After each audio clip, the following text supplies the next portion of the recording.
It's on the sacred hill that the basilica is built.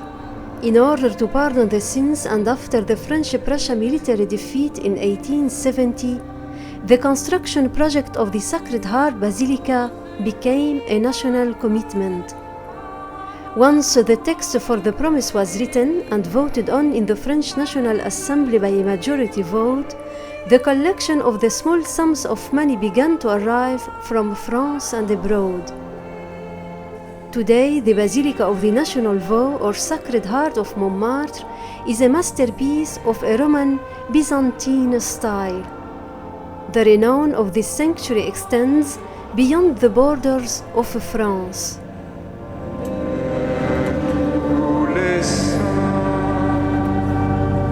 Le Seigneur soit avec vous.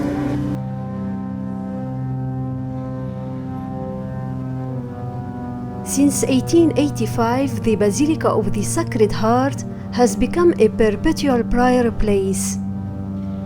The Blessed Sacrament is exposed day and night. 4 masses are celebrated daily.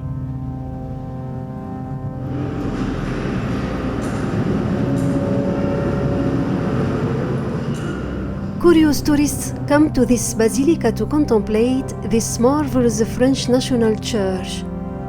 Christians and pilgrims come to pray to Jesus, the source of love. Devotion to the Sacred Heart is an act of love. Our Lord gave us His heart without reservation to be our refuge. In exchange, He wanted our hearts to become His dwelling place.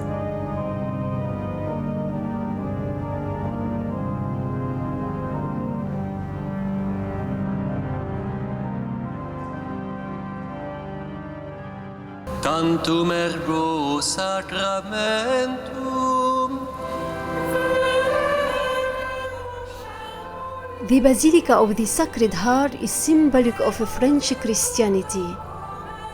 Lay persons and professional groups planned the beauty of this place. The chapels are offered by corporations such as the Medical Association, which made a donation of the chapel of St. Luke.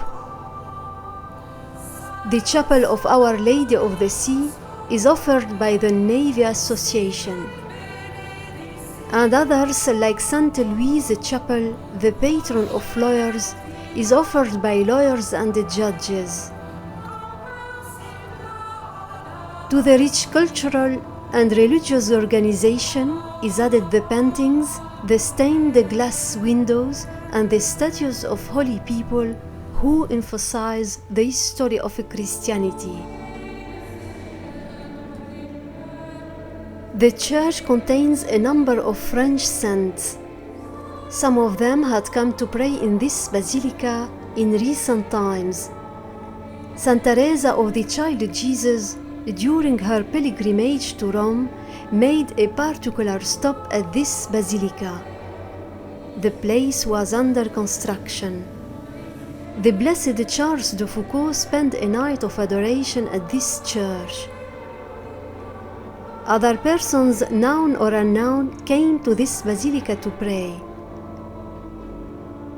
Pope John Paul II, during his visit in France, also came here to pray before the Blessed Sacrament, which is such a divine and human mystery.